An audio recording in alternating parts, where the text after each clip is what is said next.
Jake Morrison sat in the small waiting room outside Colonel Brown's office. His hands rested on his knees as he looked at the gray walls around him. The Marine base on Luna Station was always cold, but today it felt even colder than usual. He had no idea why he was here. Yesterday he was training new recruits on Mars Colony 7. This morning a shuttle picked him up with orders to report to Luna Station immediately.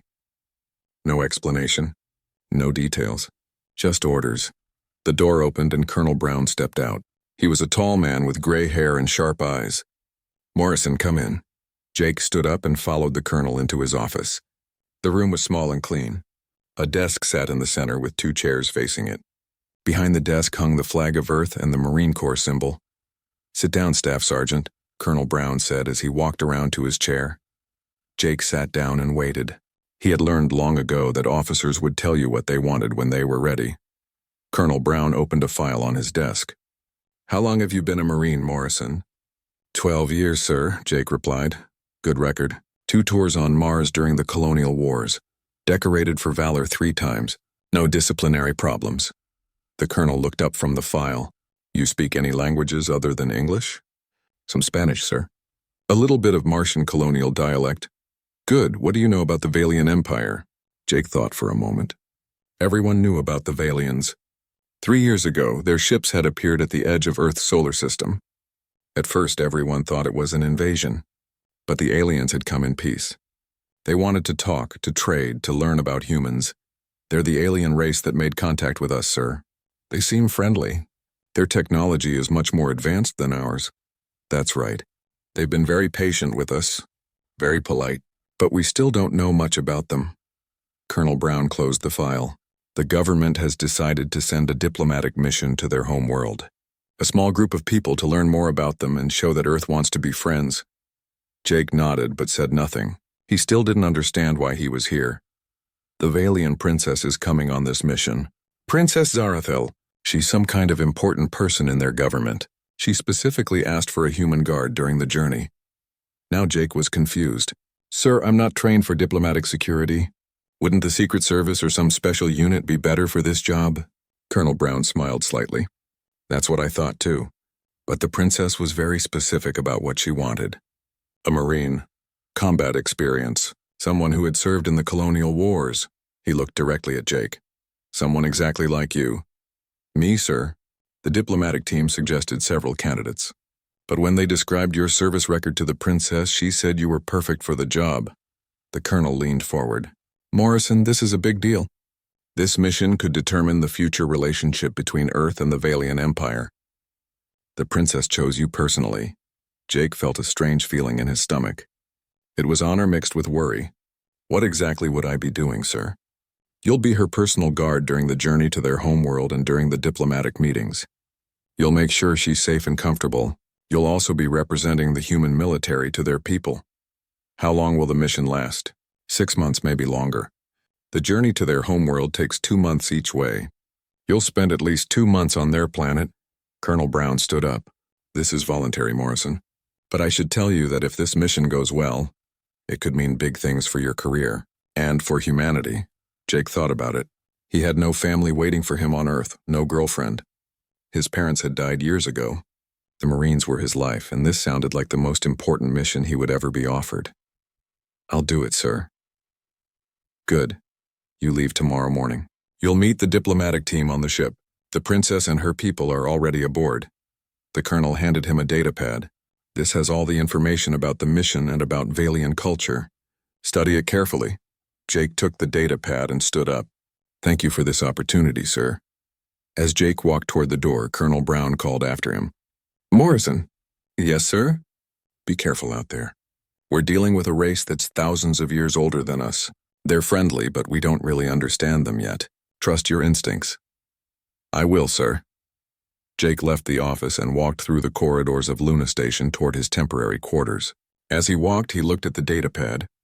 There was a picture of Princess Zarathel on the screen.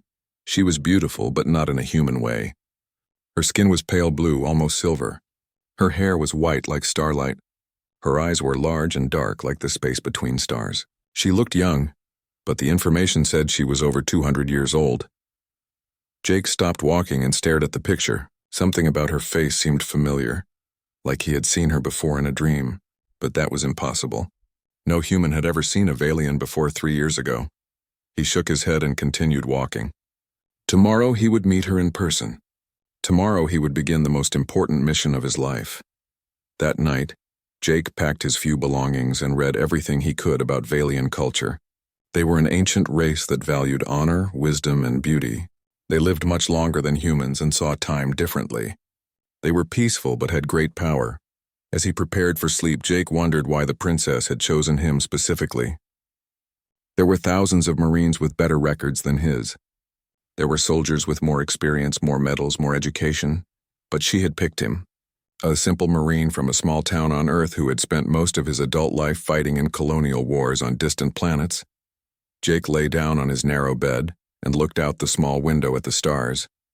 Somewhere out there was the Valian homeworld. Somewhere out there was a princess who had chosen him for reasons he didn't understand.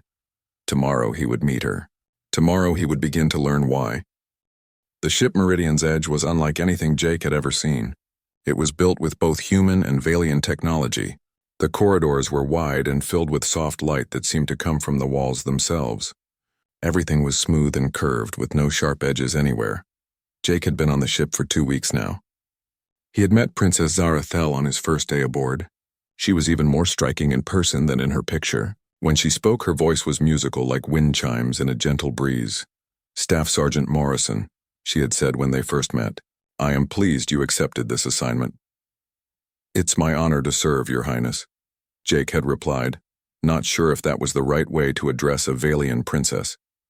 She had smiled at that. "Please call me Zarathel. We will be spending much time together." During the journey, Jake noticed that Zarathel often watched him, not in a suspicious way, but as if she was studying him. Sometimes he would turn around and find her looking at him with those dark, star-like eyes. When he asked if something was wrong, she would just smile and say, "You are exactly as I expected." Jake Morrison. He didn't know what that meant. Now they were approaching Thessera Prime, the Valian homeworld. Jake stood on the observation deck next to Zarathel, looking out at the planet below them. It was beautiful beyond words. The planet was covered in what looked like crystal cities that grew from the ground like trees. Towers of blue and silver stretched up toward the sky, connected by bridges that looked like they were made of light. Between the cities, Jake could see forests of trees with leaves that shimmered like metal in the sunlight. "It's incredible," Jake said softly. "Wait until you see it up close," Zarathel replied. "My people have spent thousands of years learning to build with nature instead of against it." The shuttle ride down to the planet was smooth and quiet. As they descended, Jake could see that the crystal cities were even more amazing than they had looked from space. The buildings seemed to be alive, growing and changing as they watched. "How is that possible?" Jake asked. "The crystals respond to our thoughts and needs," Zarathel explained. "We grow our cities the way you humans grow gardens." They landed at what Zarathel called the Palace of Echoing Light. It rose from the ground like a mountain made of diamonds and silver. As their shuttle touched down, Jake could see hundreds of Valians waiting to greet them.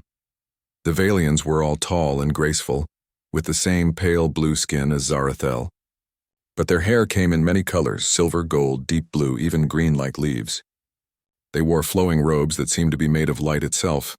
An older Valian stepped forward as they left the shuttle. He was taller than the others, with pure white hair and eyes like ice. When he looked at Jake, those ice-cold eyes seemed to see right through him. "Prime Counsel Kethmore," Zarathel said. "This is Staff Sergeant Jake Morrison, my human guard." Kethmore nodded slightly but did not offer to shake hands.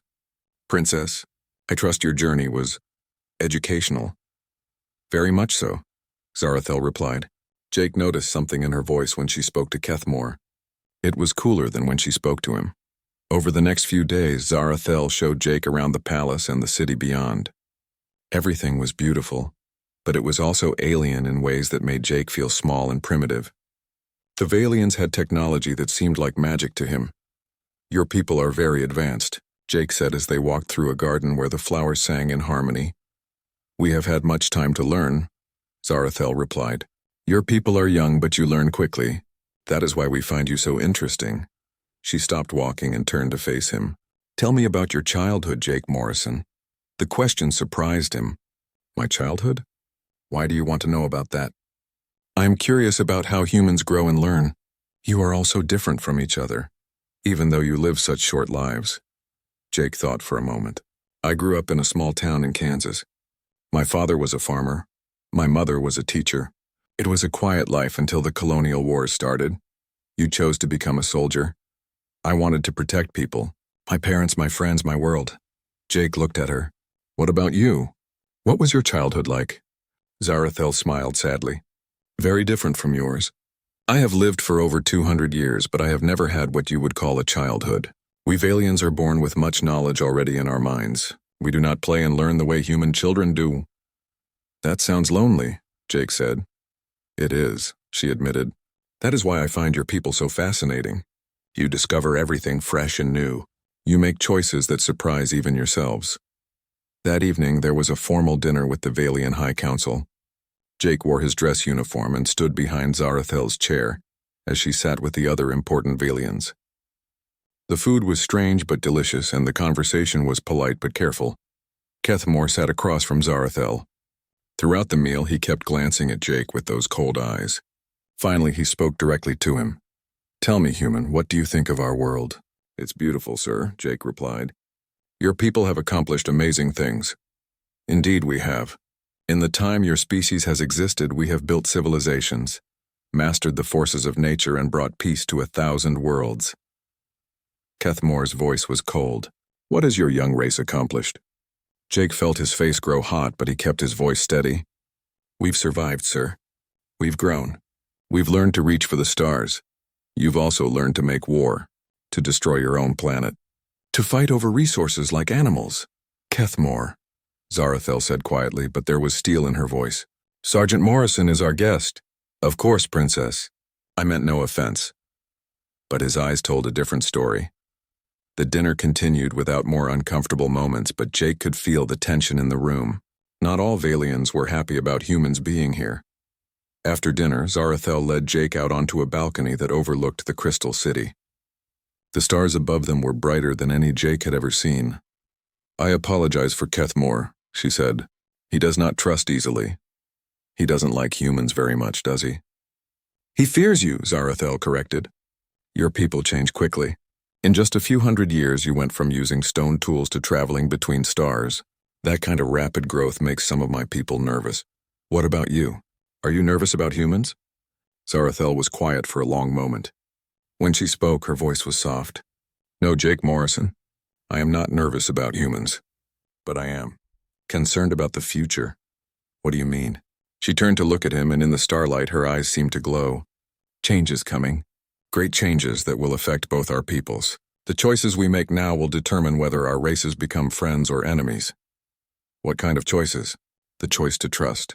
The choice to understand instead of fear. The choice to see strength in differences instead of threats. She reached out and touched his arm gently.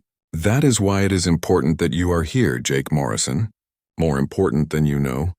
Jake felt something strange when she touched him. It was like a small electric shock, but not unpleasant. For just a moment, he thought he saw something in her eyes. Images like pictures flashing by too quickly to understand. Then the moment was over and she pulled her hand away. We should rest, she said. Tomorrow there will be more meetings, more ceremonies, and more people like Kethmore who will test your patience. As Jake walked back to his room, he thought about what Zarathel had said. She spoke as if she knew things about the future that she wasn't telling him. She looked at him like she was waiting for him to become someone he wasn't yet. He lay down on the bed in his room, which was made of the same crystal as everything else, but somehow soft and warm. Through the window, he could see the lights of the Crystal City twinkling like stars. What had she meant when she said his being here was more important than he knew? What choices was she talking about? And why did he get the feeling that she knew something about his future that he didn't? The attack came without warning. Jake was standing behind Zarathel during another formal dinner when he saw a flash of movement in the shadows. His marine training kicked in instantly. He threw himself forward, pushing Zarathel to the floor just as a beam of bright energy tore through the air, where she had been sitting. The dining hall erupted in chaos. Aliens screamed and ran in all directions. More energy beams flashed through the air, burning holes in the crystal walls. Jake rolled with Zarathel behind an overturned table and drew his sidearm. Stay down, he shouted over the noise. 3 figures in dark robes stood at the entrance to the hall, firing strange weapons that Jake had never seen before. They moved with deadly purpose, aiming specifically at Zarathel's location. Jake raised his pistol and fired 3 quick shots. The bullets struck one of the attackers in the chest, spinning him around. But instead of falling, the attacker just staggered and kept fighting. Some kind of armor, Jake realized. The palace guards were responding now, their own energy weapons lighting up the hall with blue and white flashes, but the attackers seemed to know exactly where the guards would be. They moved like they had planned this attack for a long time. One of the attackers broke away from the others and ran straight toward Jake and Zarathel's hiding spot. Jake saw the alien raise his weapon aiming at the princess. Without thinking, Jake stood up and charged. The energy beam caught him in the shoulder, spinning him around and filling his left arm with fire. But his momentum carried him forward, and he tackled the attacker to the ground. They fought hand to hand. The attacker was strong, but Jake had learned to fight in the colonial wars where men tried to kill each other with knives and bare hands. He got his good arm around the attacker's throat and squeezed until the alien stopped moving. The other 2 attackers saw their companion fall and retreated quickly through a hole they had blown in the wall. Within minutes, the attack was over. Jake sat on the floor holding his wounded shoulder. The pain was intense, but he had been hurt worse before. Zarathel knelt beside him, her face full of concern. "How badly are you hurt?" she asked. "I'll live," Jake said through gritted teeth. "Are you okay?" "Yes, thanks to you." She placed her hand over his wound and Jake felt a strange warmth spread through his shoulder. The pain began to fade and he could feel the burned flesh starting to heal. "How are you doing that?" he asked. "My people have some ability to heal," she said softly. "But this is the first time I've used it on a human." Prime Counsel Kethmore arrived with more guards. He looked at the dead attacker, then at Jake's healing shoulder, then at Zarathel with an expression Jake couldn't read. "Princess, are you injured?" Kethmore asked. "No, Sergeant Morrison protected me." Kethmore nodded slowly. The attackers were purists, a radical group that believes contact with humans is contaminating our pure society. "How did they get into the palace?" Jake asked. "That is what we intend to find out," Kethmore replied. But something in his voice made Jake suspicious. Over the next few days, while Jake recovered from his wound, he started asking questions. He talked to palace guards, servants, and anyone else who would speak to him. What he learned worried him. The purist attack had been too well planned. They had known exactly when the dinner would happen, where Zarathel would be sitting, and how the palace guards would respond. Someone had given them inside information. Jake also learned that this wasn't the first attack. There had been 3 other attempts on Zarathel's life in the past year. Each time the attackers had seemed to know things they shouldn't have known. When Jake shared his concerns with Zarathel, she wasn't surprised. "I know there is a conspiracy," she said. They were walking in her private garden, away from listening ears. "But it goes deeper than just purists who hate humans." "What do you mean?" Zarathel stopped walking and faced him. "Jake, there is something I must tell you. Something about why you are really here." Jake felt his stomach tighten. "I'm here because you requested a human guard." "That is true, but not the whole truth." Zarathel looked up at the stars that were beginning to appear in the darkening sky.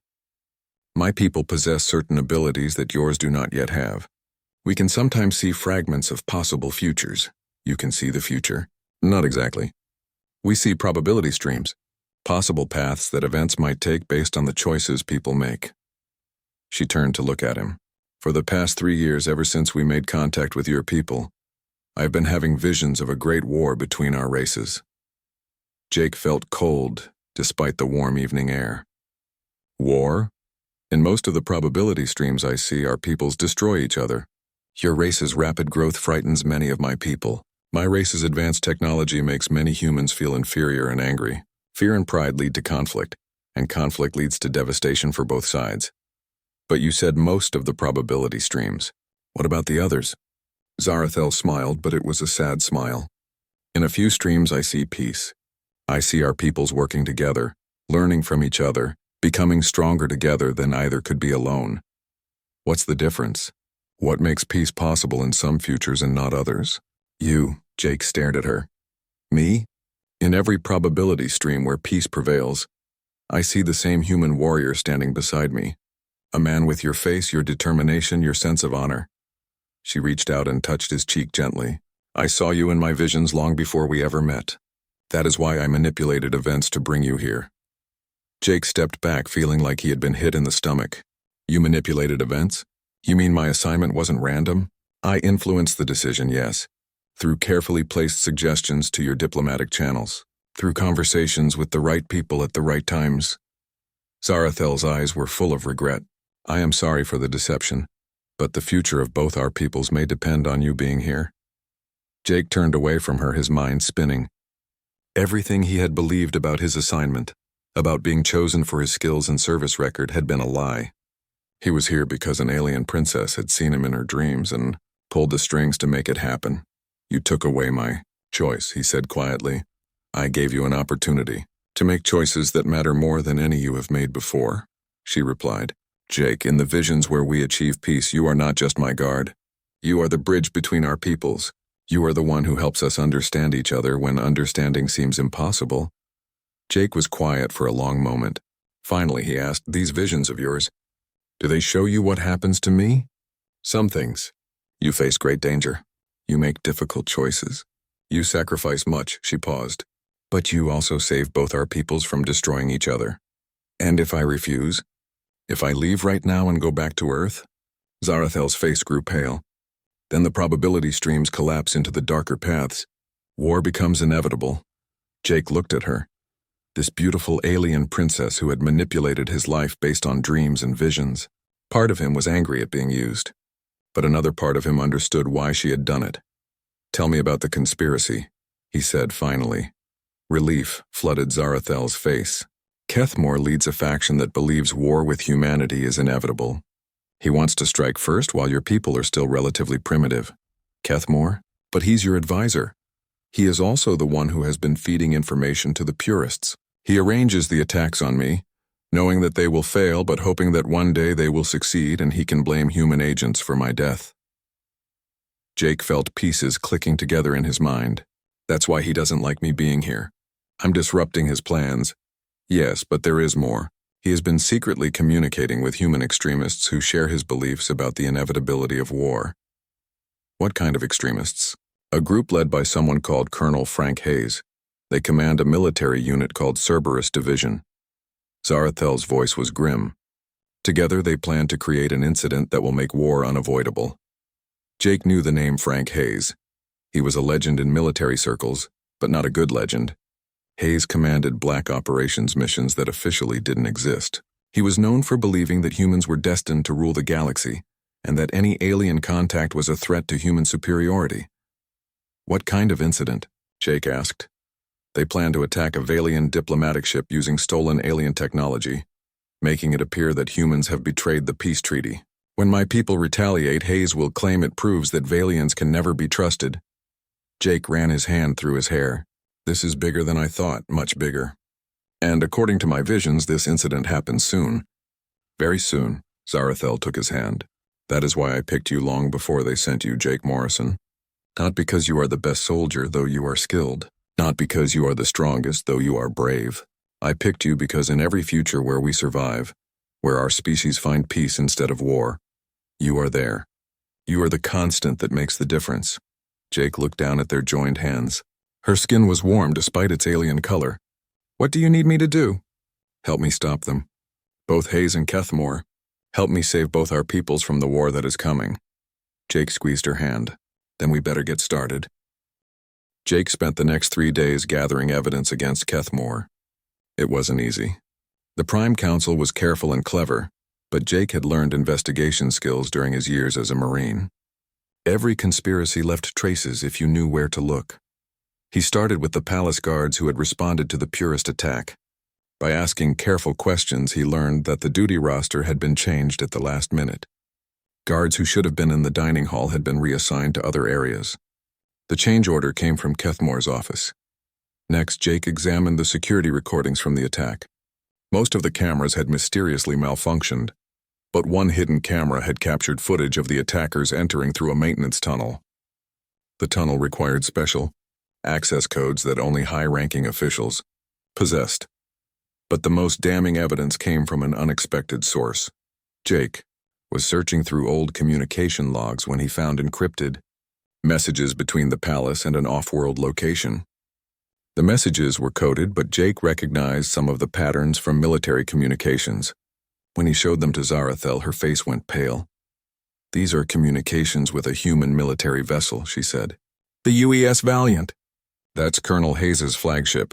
Can you decode the messages?" Zarathel nodded and began working with a crystalline device that looked like a cross between a computer and a musical instrument. After several minutes, the device projected the decoded messages into the air as glowing text. Jake read them with growing horror. The messages detailed plans for a false flag operation. Hayes would attack the Valian diplomatic ship Harmony's Light, using stolen Valian weapons. The attack would be timed to coincide with a peace treaty signing ceremony. When the Valians retaliated, both Hayes and Kethmore would use the incident to justify a preemptive war. "When is this supposed to happen?" Jake asked. "According to these messages, in 5 days. The Harmony's Light is scheduled to arrive at the Unity's Promise station for the treaty ceremony." Jake knew Unity's Promise. It was a new diplomatic station built at the border between human and Valian space. It was supposed to be a symbol of cooperation between their peoples. "We have to stop this," Jake said. "How?" "If we accuse Kethmore without absolute proof, he will simply deny it. And we cannot contact your government without going through diplomatic channels that he controls." Jake thought hard. There had to be a way to stop both conspirators without starting the very war they were trying to prevent. "What if we catch them in the act?" he suggested. "You mean let them proceed with the attack?" "No, let them think they're proceeding. But we change the variables. We make sure the attack fails in a way that exposes both conspiracies." Zarathel studied his face. "That would be extremely dangerous. If we fail, war becomes inevitable." "If we do nothing, war is already inevitable," Jake pointed out. "At least this way we have a chance." Over the next 2 days, they planned carefully. Jake used his security access to gather intelligence on Hayes's ship and troop movements. Zarathel used her royal authority to make subtle changes to the diplomatic mission's security arrangements. The key was timing. They needed to expose Kethmore's treachery at the exact moment Hayes launched his attack. Too early, and Kethmore would simply claim he was investigating human threats. Too late, and people would die in the attack. On the day before the planned assault, Jake made his move. He went to Kethmore's office and requested a private meeting. The Prime Council agreed, probably thinking it was about routine security matters. "I need to discuss the diplomatic mission to Unity's Promise," Jake said once they were alone. Kethmore's ice-cold eyes studied him. "What about it?" "I've been reviewing the security arrangements, and I think there are some problems. Some vulnerabilities that could be exploited." "What kind of vulnerabilities?" Jake pulled out a datapad and pretended to read from it. "The escort ships are positioned too far from the main vessel. If someone attacked with fast ships, they could hit the diplomatic vessel before the escorts could respond." Kethmore leaned forward slightly. "Go on." "Also, the communication systems are outdated. If someone jammed them, it would take several minutes before Unity's Promise could call for help." Jake watched Kethmore's face carefully. The Prime Council was trying to look concerned, but Jake could see excitement in his eyes. This was exactly the kind of information he would want to pass to Hayes. "These are serious concerns," Kethmore said. "You should prepare a full report." "Already done," Jake said, handing him a datapad. "Everything is in there." Kethmore took the pad eagerly. "I will study this carefully and make sure appropriate precautions are taken." Jake left the office knowing that Kethmore would immediately send the false information to Hayes. The report Jake had given him contained deliberately wrong intelligence about the escort, positions, and communication systems. When Hayes attacked based on that information, he would find his targets were not where he expected them to be. That evening, Jake and Zarathel prepared for their own journey to Unity's Promise. They would be aboard the Harmony's Light with the diplomatic mission, but with a secret plan of their own. "Are you ready for this?" Zarathel asked as they prepared to board the shuttle. "As ready as I can be," Jake replied. "Are you sure about your visions? Will this work?" Zarathel was quiet for a moment. "The future is no longer as clear as it was. By working together to change events, we have created new probability streams that I cannot see clearly. We are walking into uncertainty." "Maybe that's good," Jake said. "Maybe the future should be uncertain. Maybe it should be something we choose rather than something we just accept. Zarathel smiled at that. Perhaps you are right. Perhaps uncertainty is the price of freedom. The journey to Unity's promise took 18 hours. During the trip, Jake made final preparations. He checked his weapons, studied the station's layout, and reviewed the plan with the small team of loyal Valian guards that Zarathel had quietly recruited. As they approached the station, Jake stood on the observation deck looking out at Unity's promise. It was beautiful in its simplicity, a ring of connected modules spinning slowly in space, with docking ports for ships from both civilizations. It looks peaceful, he said to Zarathel, who had joined him at the window. Peace is fragile, she replied. It must be protected by those who understand its value. An hour later, they docked at the station. The diplomatic ceremonies were scheduled to begin immediately, but Jake knew they had very little time. According to the intercepted messages, Hayes would attack during the treaty signing itself, when all the important officials would be gathered in one place. Jake took his position as Zarathel's guard, but his eyes were constantly scanning for threats. Somewhere out there, Hayes was approaching with stolen Valian weapons, and somewhere on the station, Kethmore was preparing to use the attack to justify war. The ceremony began in the main conference hall. Representatives from both Earth and the Valian Empire gave speeches about friendship and cooperation. Jake tried to pay attention, but his mind was focused on the battle that was coming. Then, through the station's windows, he saw them. 3 ships approaching fast from the direction of human space. They looked like human vessels, but their weapons glowed with the blue energy of Valian technology. "They're here," he whispered into his communicator. Zarathel, who was sitting at the main table signing documents, gave him a tiny nod. She had heard. The first energy blast struck the station's outer hull. Emergency alarms began blaring and people started screaming and running in all directions. But Jake was ready. And so was Zarathel. Now came the hardest part of their plan. They had to stop Hayes' attack, expose Kethmore's betrayal, and do it all without letting either conspiracy succeed in starting a war. Jake drew his weapon and moved toward his first target. The future of 2 civilizations depended on what happened in the next few minutes. The battle for Unity's Promise Station was unlike anything Jake had ever experienced.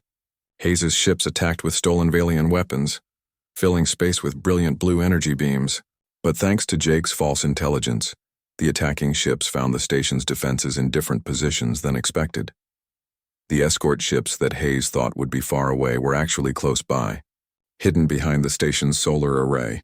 When the attack began, they moved quickly to engage Hayes' forces, but Jake's real mission was happening inside the station. While the space battle raged outside, he had to catch Kethmore in the act of betraying his own people. Jake moved through the panicking crowds toward the station's command center.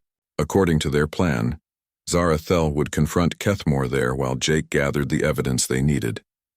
He found them in the communications room, surrounded by screens showing the battle outside. Kethmore was at the main console, his fingers dancing over alien controls. "Kethmore, what are you doing?" Zarathel demanded.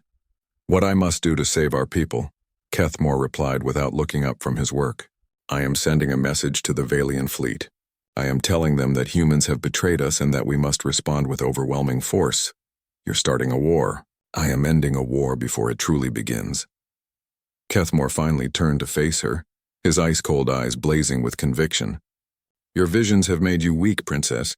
You see peaceful futures that cannot exist. Humans are a plague that spreads across the galaxy, consuming everything in their path. Better to stop them now while we still can."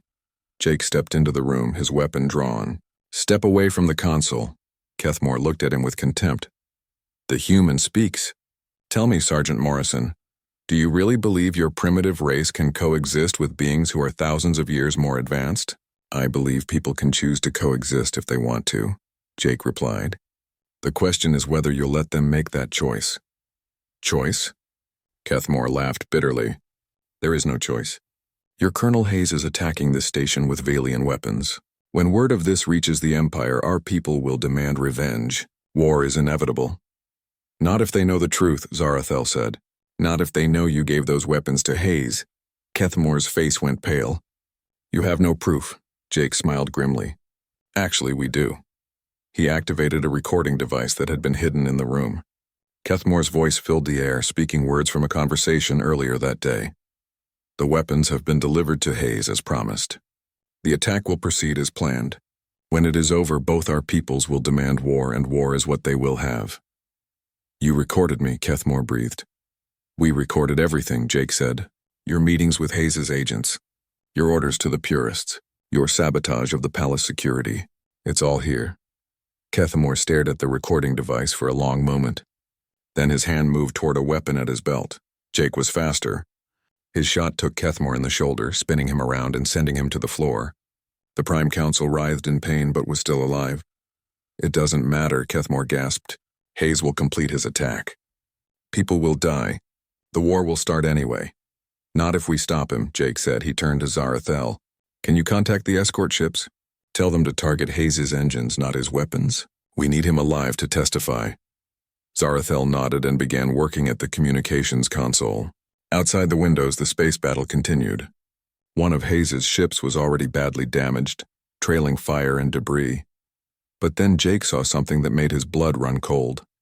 One of Hayes's ships had broken away from the battle and was heading straight for the station. Its weapons were charging for a direct attack on the command section where they were standing. He's going to ram us, Jake said. Zarathel looked up from the console. The shields won't hold. If that ship hits us, this entire section will be destroyed. Jake looked at the approaching ship, then at the control console. There was an emergency system that could strengthen the shields, but it required someone to manually activate it from the engineering section. The problem was that the engineering section was directly in the path of the attacking ship. I have to go down there, Jake said. No, Zarathel said immediately. You'll be killed. If I don't go, we'll all be killed, and Hayes will get his war. Jake started toward the door, but Zarathel grabbed his arm. In my visions, I saw you make a choice like this. A choice to sacrifice yourself to save others. What happened in those visions? Zarathel's eyes filled with tears. I don't know. The visions always ended at the moment of choice. Jake looked at her. This beautiful alien princess who had seen him in her dreams and pulled him across space to be here. Maybe that's the point. Maybe the future isn't written in visions. Maybe it's written by the choices we make. He kissed her gently, tasting starlight and hope. Take care of Kethmore. Make sure both sides know the truth. Then he ran. The corridors of Unity's promise shook as Hayes's ship drew closer. Emergency lights flashed red, and Jake could hear the hull creaking under the stress. He ran down maintenance shafts and through service tunnels, taking the shortest path to the engineering section. He reached the shield controls just as Hayes's ship entered its final attack run. Through a small window, Jake could see the human vessel growing larger, its stolen Valian weapons glowing with deadly energy. Jake's hands moved over the controls, following procedures he had memorized during the journey. The shield generators began to hum with increased power, but they needed 30 seconds to reach full strength. Hayes's ship would hit in 20 seconds. Jake looked around the engineering section and saw an emergency power cell. If he overloaded it and fed the power directly into the shield generators, he might be able to strengthen them enough to survive the impact. But overloading the power cell would create an explosion. Anyone in the engineering section would be killed. Jake thought about his choices. He could run and try to save himself, leaving the station defenseless. Or he could stay and complete the shield reinforcement, knowing it would cost him his life. He thought about Zarathel and her visions of peace between their peoples. He thought about all the humans and Valians who would die if this war started. He thought about the future that could exist if someone was willing to sacrifice for it. Jake pulled out the safety controls on the power cell and began the overload sequence, 10 seconds until impact. The power cell began to glow white-hot. Energy coursed through the shield generators, strengthening them beyond their normal limits. 5 seconds. Jake looked up at the ceiling, toward where he knew Zarathel was waiting. I made my choice, he said quietly. Hayes's ship struck the station. The explosion filled Jake's world with light and fire. But through it all, he heard something impossible, the sound of the shields holding. The station shuddered and bucked, but it didn't break apart. When the light faded, Jake found himself lying on the floor of the engineering section. He was alive, burned and battered, but alive.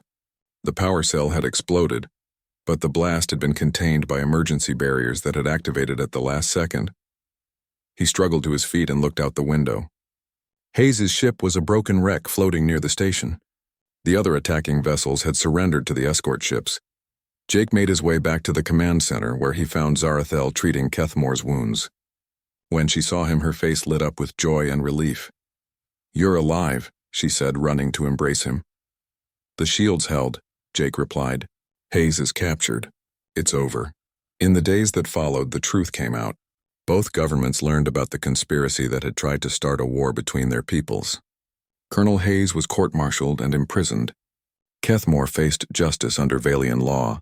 But more importantly, the incident led to stronger cooperation between humans and Valians. Both sides realized how close they had come to destroying each other over the lies of a few extremists. Jake accepted a new position as head of Joint Human-Valian Security Operations. Zarathel became the official ambassador to Earth, working to build bridges between their civilizations. 1 year later, Jake stood with Zarathel on the observation deck of a new space station. This one was built entirely through cooperation between their peoples, with humans and Valians working side by side. Through the windows, they could see children from both species playing together in the station's recreation areas. Human children with dark skin and bright eyes laughed alongside young Valians with blue skin and silver hair. "Your visions," Jake said. "Do you still have them?" Zarathel smiled and took his hand. "The future is no longer written in probability streams. We've created something new, a timeline that exists because we chose to trust each other instead of fear each other." Jake squeezed her hand. "Maybe that's what the future was always supposed to be. Not something we see coming, but something we choose to build." A group of children ran past them, a mix of human and Valian youngsters chasing each other in a game that needed no translation.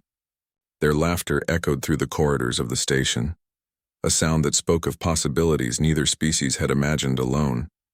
Zarathel leaned against Jake's shoulder. "I picked you long before they sent you," she said softly, repeating the words that had started their journey together. "But I think in the end we picked each other. And we picked a future worth fighting for." Jake watched the children,